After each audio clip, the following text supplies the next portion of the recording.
여러분 안녕하십니까? 스티브 왕보의 미국 일다 시간입니다. 지난번에 우리 민종기 목사님을 모시고 지금 현재 미국의 상황에 대해서 저희들이 대화를 시작했는데 너무 중요한 상황이라서 저희들이 2부로 이어서 오늘 계속해서 얘기를 해보겠습니다. 목사님 지난번에 정말 좋은 말씀 많이 해주셨는데 또 이렇게 2부로 참석해 주셔서 대단히 감사합니다. 예, 다시 불러주셔서 감사합니다. 네, 반갑습니다, 시청자 여러분. 지난 1부에도 저희들이 대화를 했지만은 지금 미국의 상황이 상당히 우리 기독교적인 관점에서 성경적인 관점에서 볼 때 상당히 좀 심각합니다.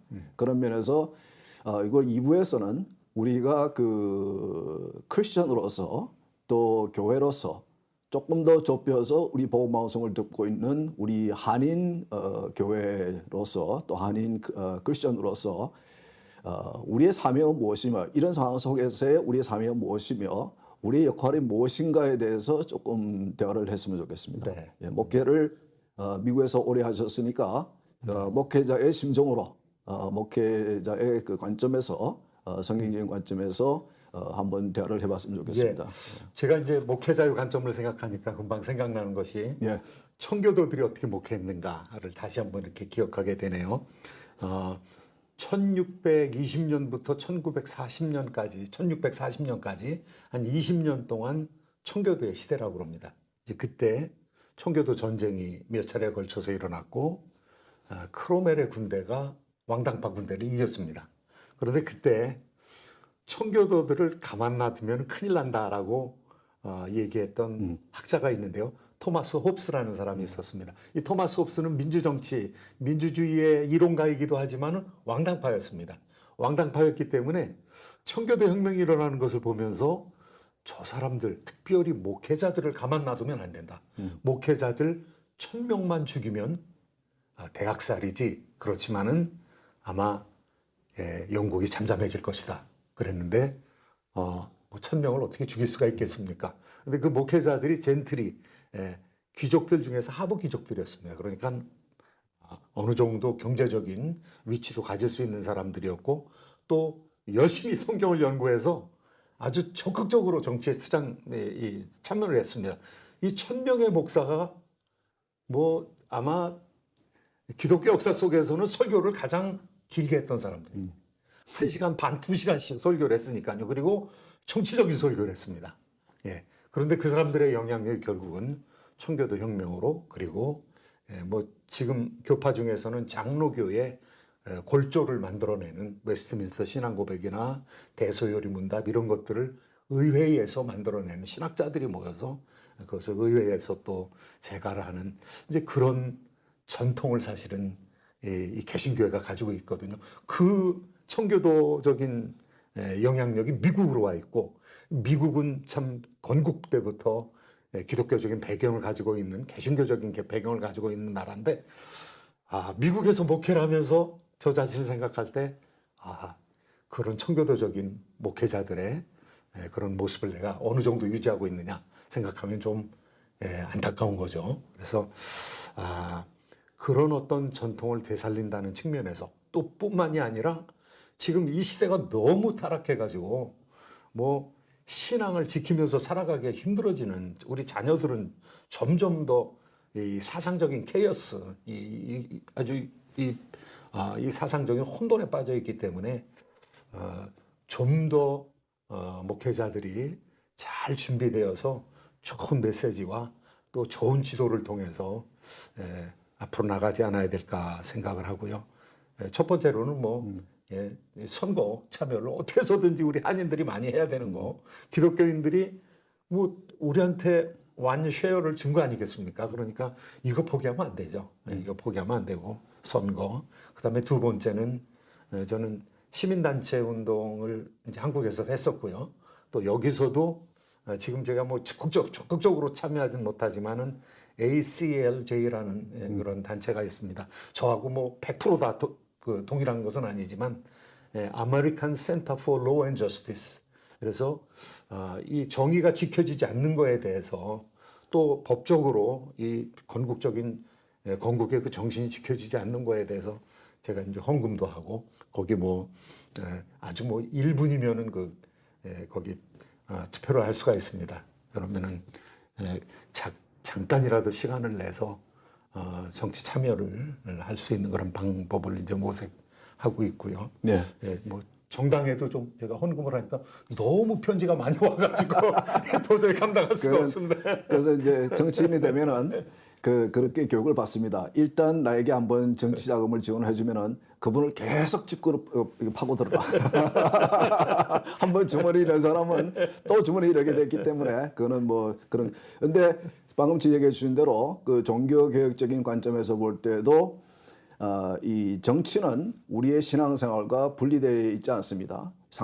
우리 이 신앙생활 속에 포함되어 있는 것이 정치이고, 그래서 교회 지도자들이, 리포머들이, 종교개혁가들이, 목회자들이 정치에 참여를 했고, 그리고 참여를 통해서 하나님의 뜻이 이 나라에 이루어지도록 노력을 했고, 그런 과정 속에서 미국이라는 나라가 그들의 영향권 속에서 만들어졌고, 그런데 우리가 일부 때 조금 얘기했던 것 같이 지금 현재에 목회하시는 많은 목회자들이, 특히 한인 목회자들이 이 state and church separation에 대해서 잘못 이해하고 있는 부분이 아닌가, 있지 않는가. 그래서 혹시 그분들의 그 잘못된 인식으로 인해서 그 목회 현장에서 꼭 필요한 그런 그 신앙적인 지도가 이루어지지 않고 있는 것이 아닌가라는 생각을 좀 하게 되는데, 네. 예, 근데 그 부분에 대해서는 물론 이제 목회를 20년 동안 이 난가지에서 하시면서 여러 가지 좀 고민스러울 때가 계셨겠지만은 아까 우리가 일부에서 얘기했던 대로 이 미국을 세운 청교도들은 그 국왕이, 나라의 왕이 교회의 머리가 되는, 그것은 잘못된 것이고, 신앙적으로 볼 때, 성경적으로 볼 때 잘못된 것이기 때문에 우리가 새로 세우는 미국이라는 나라에서는 국가가 교회를 소유하지 않는, 내셔널 철치를 만들지 못하는, 그래서 국가가 교회에 영향력을 끼치지 못하는 그런 나라를 세우는 것이. 그래서 그들은 대부분 크리스천들이지만은 크리스천 철 네이션을 만들지 않고, 기독교 국가를 만들지 않고 모든 신앙의 자유를 주는 그런 나라를 이제 만들었는데, 그런 부분에 있어서 이 목회 현장에 계신 분들이 이 정치에 대한 관련에 대한 이제 이 발언에 대해서 생각을 나누는 거, 교인들과 나누고 지도하는 것에 대해서 조금 어떻게 생각을 해야 될까요, 구체적으로? 예, 이미 이제 그 미국의 교단들이 네. 정치적인 입장을 분명하게 이렇게 표출하는 교단들이 있더라고요. 그래서 제가 좀 관심이 있어서 미국의 어떤 정치적인 대안을 교단들이 가지고 있고 그것을 구체적으로 어떻게 얘기를 하는가, 논문 한 편을 제가 썼습니다.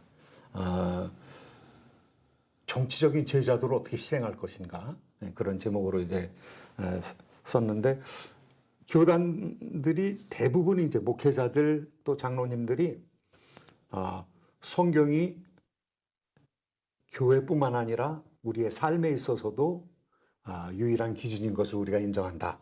그리고 하나님께서 왕이신 것을 우리가 인정한다. 그리고 정치뿐만이 아니라 각 영역에 하나님의 통치가 이루어져야 됨을 믿는다. 이렇게 얘기하면서 이제 한 4가지 정도, 제가 구별해 보니까 한 4가지 정도가 있는데, 하나님의 법을 어떻게 이룰 것인가. 그런데 옛날처럼 똑같이 이루어야 된다. 이렇게 생각하는 사람들이 티어너미스트라고 신법주의자들이라고 있더라고요. 예. 근데 그 사람들은 구약에 있는 법을 그대로 이루어야 된다는 거예요. 그런데 약간의 무리가 있죠. 사실 그 당시의 법을 지금 3,500년 지난 지금하고는 뭐 법칙에도 다르고 또 풍습도 다르니까 이제 뭐 무리하지만 그렇게 하겠다는 그런 이제 아주 보수적인 목사님들도 계시고요.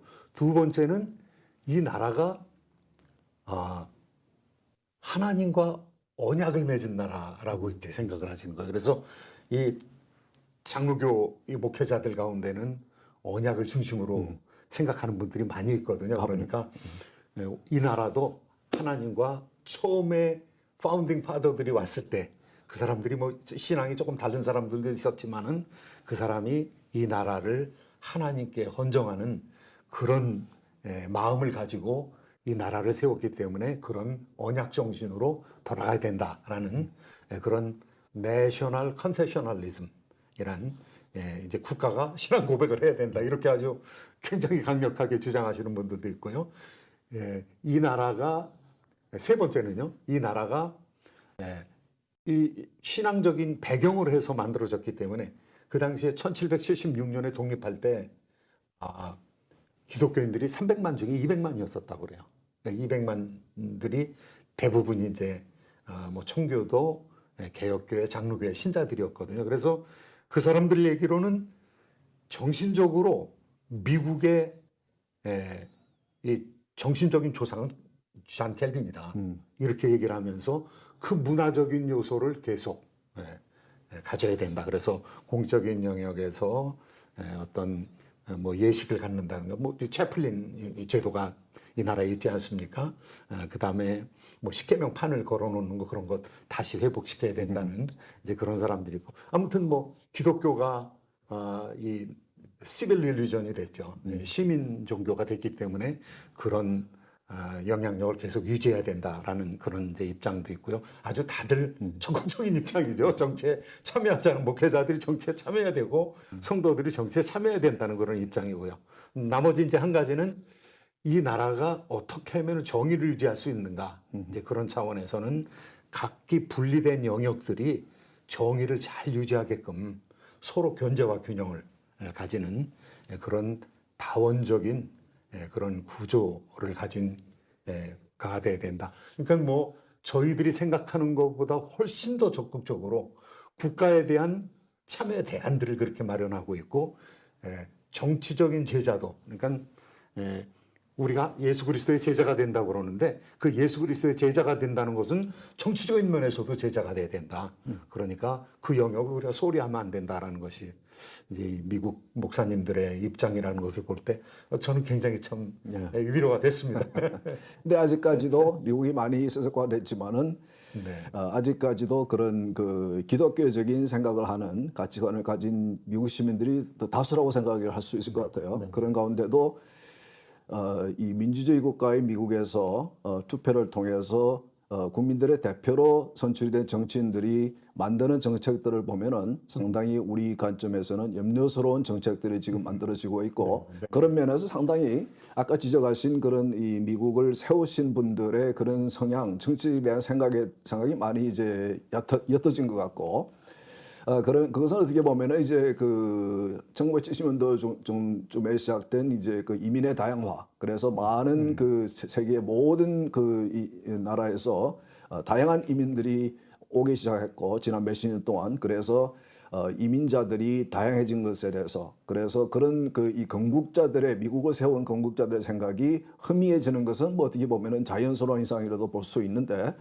그러나 이런 상황 속에서 과연 우리가 제가 볼 때는 어느 시점에 가면, 아직까지 그런 얘기가 구체적으로 나오지는 않고 있지만은 어느 시점에 가면은 이 나라도 지금 현재 한 번도 새로 갈아치운 적이 없는 미국의 헌법이라든지 이런 파운딩 다큐멘트들을 많은 미국 국민들이 우리하고는 관련이 없는 그런 이 문서들이다. 그런 생각들이다. 그러니 우리는 새로운 나라를 위해서 새로운 헌법을 만들고 새로운 가치관을 만들자라는 그런 주장이 나올 수도 있다고 저는 이제 생각이 예견이 되는데, 이런 상황 속에서 우리 한인 크리스천들이 혹은 이제 메인스트림에 있는 크리스천들이 자유민주주의 국가에서 할 수 있는 것은 역시 투표입니다. 그렇죠?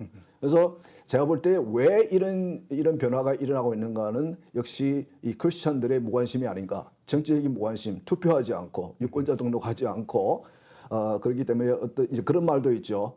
투표하지 않았으면은 당신은 불평할 권리도 없다. If you didn't vote, you have no right to complain. 그런 이제 얘기가 expression이 있는데, 그와 마찬가지로 우리 한인 교회가 조금 더 구체적으로 이 복음 방송을 듣는 우리 한인 이민 교회를 지도하시는 목회자들과 한인 이민 이 교회에 출석하시는 우리 크리스천들이 조금 더 적극적으로 정치 참여를 해야 되지 않겠는가. 아까 조금 전에 말씀하셨지만은 유권자 등록을 하라고 어떤 식으로 투표하라고는 교회가 가르치지 않겠지만은, 그러나 이 민주주의 국가에서 이 국민의 의무인 그리고 엄청난 이 힘인 파워인 이 힘을, 이 투표를 포기하지 말라, 이런 것을 가르치고, 그리고 어떠한 정치 이슈가 있을 때에 지난 작년 11월 선거 때에 캘리포니아 주 정부는 주 헌법을 수정해서 낙태를 합법화하는 캘리포니아에서 합법화하는 수정안을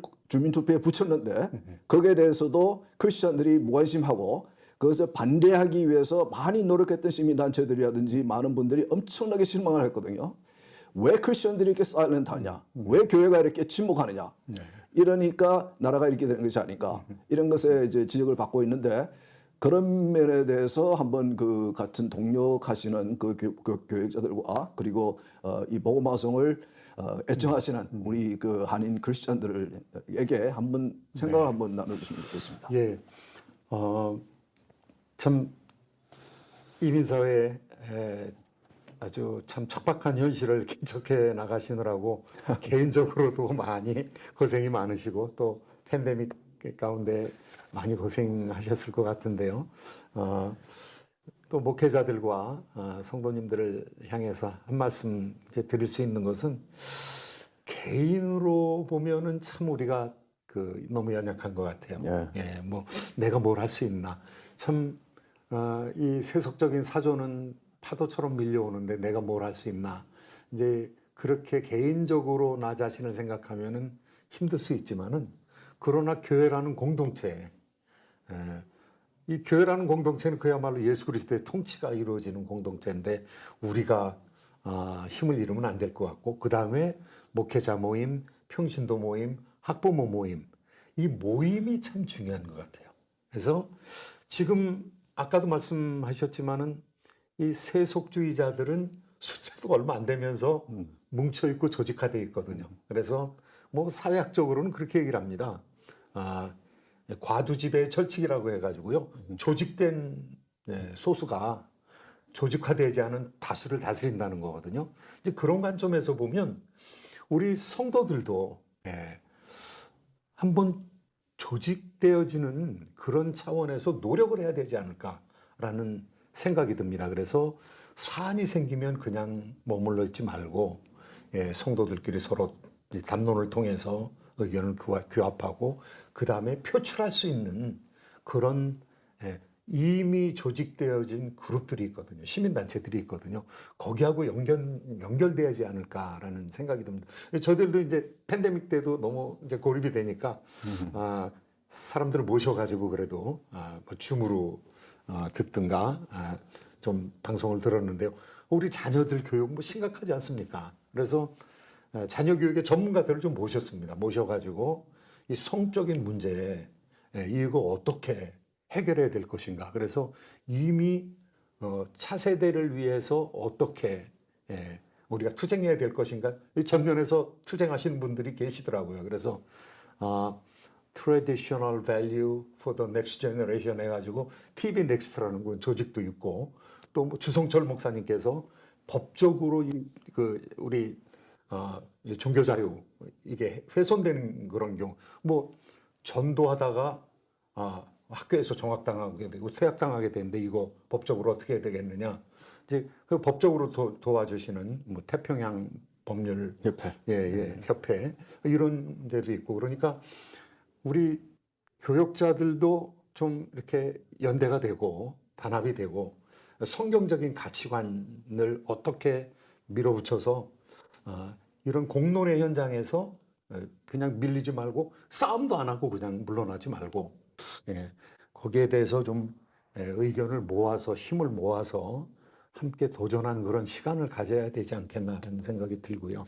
그런 면에서 이제 전문가들을 만나서 이렇게 교회가 그런 분들을 초청을 해서 상담도 하고 도움도 받고 또 유사시를 준비하는 것이 좋지 않겠나 그런 생각을 하게 됩니다. 그러니까 우리 크리스천들이 그 정치의 세력화를 하는 것은 어떤 단체를 만들고 세력화하는 것은 쉽지가 않지만은 워낙 다양하고 그 생각들이 다양하기 때문에 그러나 이 성경적인 관점에서 옳고 그름의 판단이 확실한 이슈들에 대해서 그런 정책들에 대해서는 우리 교회가 각 개교회가 목사님들이 혹은 교회를 리드하시는 장로님들이 교인들에게 바른 가르침을 줌으로 해서 그리고 적극적인 투표를 독려함으로 해서 적극적으로 투표가 이루어질 때에 자연스럽게 이 크리스천 이 보터 블록은 정치적인 세력화가 되는 것이거든요. 이 숫자적으로는 말이 있으면서도 이 투표를 안 하기 때문에 크리스천들의 이 유권자들이 무시를 당하는 것이고 그들이 반하는 그런 정책들을 아주 떳떳하게 만들어내고 있는 것은 그것을 반대하는 사람들은 열심히 투표를 하기 때문에 그렇게 선택을 받는 것이거든요. 트럼프 부대통령을 선택을 할 때도 그분은 원래 염두에 둔 분이 따로 계셨지만은 마이크 펜스를 자기 러닝메이트로 선택한 것은 자기가 대통령으로 되기 위해서는 크리스천 보러의 서포트가 필요하다고 판단을 했고 전략적으로 이렇게 조언을 받았고 그래서 크리스천 보러 가운데 이렇게 존경을 받고 있는 마이크 펜스 당시 인디애나 주지사를 리크루트해서 사실 두 사람은 물과 기름 같이 어울릴 수 없는 정말 다른 성향을 가진 사람들이지만은 그렇게 한 것 같이 우리들도 열심히 투표할 때에 그럴 때에 이 정책을 맞는 이 반성경적인 이런 정책을 만드는 것을 막는 방법은 우리가 열심히 투표하는 것이다. 투표를 통해서 열심히 투표를 하게 되면은 그러면은 정책을 만드는 사람들도 이 정치 선출적인 사람들이 가장 겁내는 것은 자기가 다음 선거 때에 다시 당선될 수 있겠는가. 그것이 제일 무서운 것이거든요. 장로님도 해보셨기 때문에. 그러니까 이제 소신을 가지고 정치하는 분들은 사실은 한국이나 미국이나 많지는 않고 네. 누구나 2년 후, 4년 후 혹은 6년 후에 있는 선거를 의식하면서 그러니까 하나의 정치 기술자가 올해를 정치하면 할수록 정치 기술자가 되어가는 것이죠. 그렇기 때문에 어쨌든 간에 그분들의 관심은 누가 열심히 투표를 하느냐이기 때문에 성경적인 판단이 확실한 그런 이슈들에 대해서는 제 바람은 그 우리 한인 이미 교회를 인도하시는 우리 목사님들과 지도자들이 교인들에게 좀 성경적인 그런 가르침을 좀 적극적으로 했으면 좋겠다. 네, 실제로 말이죠. 네. 성경에는 정치적인 얘기가 너무너무 많이 그렇죠. 나와요. 그렇죠. 맞습니다. 그런데 저희들이 이제 성도님들한테 좀 공격적으로 나가지 않기 위해서 목회자들이 되게 정치적인 것을 이제 좀 이렇게 낮추어서 얘기를 하는데 사실 모세오경, 창세기, 출애굽기, 레위기, 민수기, 신명기, 모세오경이 이게 나라 세우기 위한 유대라는 나라를 세우기 위한 법전이거든요. 법전. 예, 뭐 창세기 전반부에는 그 서문이라고 할 수 있는 일반적인 서문이 나오고 또 이스라엘 백성들을 위한 얘기가 12장에서부터 50장까지 나오고 그 다음에 출애굽기 들어가면서 이제 법전이 계속 나오지 않습니까? 그런 차원에서 저희들이 그냥 정치적인 조회가 없다 하더라도 목회자들이 그냥 성경을 있는 그대로만 보면은 맞습니다. 있는 그대로만 보면 거기 정치 얘기들이 너무너무 널려 있거든요. 그리고 사사시대 전쟁 얘기, 그 다음에 왕정시대에 어떻게 정치를 해야 되느냐 하나님의 말씀을 필사해서 머리맡에 두고 주야로 그것을 묵상하면서 거기에 있는 대로 지켜 행하면은 형통하리라. 그 왕들에 대한 얘기를 가르쳐주고 있거든요. 그리고 뭐 종교인 얘기가 아니라 종교인 얘기도 있지만은 뭐 이 선지자 같은 사람은 뭐 초야에 있다가 그냥 자기 하나님 말씀을 받아가지고 나오시는 분들인데 이런 선지자 같은 경우는 정치로부터 거리두기가 됐던 사람들이기 때문에 정치에 대해서 굉장히 비판적으로 얘기하고 당신들 지금 말씀에서 떠났다. 이런 얘기들이 뭐 대부분이 사실 정치 얘기입니다. 그리고 예수님이 오셨는데 예수님이 왕이라는 거거든요. 그러니까 예수 그리스도의 나라, 하나님의 나라에 속한 사람들이 이 세상의 나라에서 어떻게 생활해야 되느냐. 그래서 요즘에 그 신학자들 가운데서는요. 올리버 오도노반 같은 사람은 신학은 최초부터 정치적이라는 거예요. 네. 그 다음에 우리가 예배드리고 있는데 예전이라는 것은 예식이라는 것은 우리가 하나님께 예배드리는 거 이거 정치적이라는 거예요. 왜냐하면 우리가 나가서 하나님한테 세금도 드리고 11조도 드리고 또 하나님 찬양하고 나를 사로잡아 달라고 내 안에 성령으로 충만하게 오셔서 나를 다스려 달라고 이거 정치적인 안테나를 다시 세우겠다는 거거든요. 그러니까 사실이 우리가 신앙생활하는 것은 하나님의 왕되심을 인정하는 거기 때문에 이게 교회당에서 끝나는 예식으로 그냥 끝나도 안 되는 거고 우리 삶으로 들어가야 되는데 이 삶에서 하나님의 통치가 어떻게 이루어져야 되느냐 이거 우리가 생각해야 되고 하나님 통치에 대해서 거부하는 사람들에 대해서 우리가 좀 안 된 얘기지만은 성령 충만한 사람이 어떻게 보면은 분노하는 경우가 있거든요. 그러니까 이 분노가 사라진 것 같아요, 우리. 너무 뭐라 그럴까, 겸손하고, 뭐, 참, 화평하고 이러다 보니까 정말 악에 대해서 화평하고 그러면 안 되잖아요. 사탄하고 우리가 타협할 수도 없잖아요. 사도 바울이 말씀하신 선한 싸움, 예. 믿음을 지키는 싸움. 그렇습니다. 예. 근데 그 반대적 면을 보면은 제가 볼 때는 지금 현재 미국의 성경적인 가치관을 정면으로 공격하고 있는 그분들의 생각을 보면은 자신들의 생각을 굉장히 제가 볼 때는 종교화하고 있는 것 같아요. 하나의 신앙화하고 있는 것 같아요. 예. 잘 보신 것 같습니다. 예, 그래서 예. 그것이 마치 자신들의 종교인 것처럼 그것이 마치 자신들의 이 신앙인 것 같이 그런 식으로 아주 적극적으로 이 활동을 하고 있고 정책을 만들어내고 있고 그것이 정치인들에게 먹혀들고 있다. 정치인들은 제가 볼 때는 사용을 당하고 있는 것 같고 얼마든지 변화를 시킬 수가 있는데 그런 면에서 우리 그 크리스천들이 너무 소극적이다. 정치 참여에 소극적이다. 방금 말씀하신 대로 성경 전체에는 정치에 대한 얘기가 많이 있습니다. 정치는 우리 신앙과 성령과 분리할 수 없는데도 그들은 우리에게 이 교회는 정치에 대해서 얘기하지 말라고 급박을 합니다. 사실은 그게 맞는 말이 아닌데 잘못된 것인데 근데 목사님 이렇게 좀 중요한 얘기를 하다 보니까 벌써 시간이 다 됐네요. 예. 저는 다음에 기회가 되면은 우리 목사님 꼭 다시 한번 모시고 이런 대화를 계속해서 기회가 있을 때마다 이어나갔으면 좋겠습니다. 네. 장로님 너무 감사하고요. 장로님이 아까 마지막에 하셨던 말씀, 세속적인 사람들은 그거 종교로 삼는 것 같다. 저는 아주 전적으로 찬동입니다. 이데올로기가 사실은 종교거든요. 그렇죠. 예. 우리는 하나님 믿지만 그 사람들은 이제 이데올로기를 신봉하는 건데 그런 면에서 그리스도인들이 영적인 싸움에 있다, 영적인 전쟁에 있다라고 생각하고 싶고요. 그 세속 사조에 대해서 자세히 살피고 비판하는 것 이것도 영적인 얘기다 하는 생각이 들고요. 그것을 성경을 배경으로 해서 우리 목회자들이 잘 가르치시면 참으로 우리 성도님들한테도 도움이 되고 이 미국이 정말로 아름다운 미국이 될 수 있도록 그렇게 만들어가는 큰 추진력이 되지 않을까 생각합니다. 네, 목사님 감사합니다. 감사합니다. 네. 미주 복음 방송은 예수님만 전해요.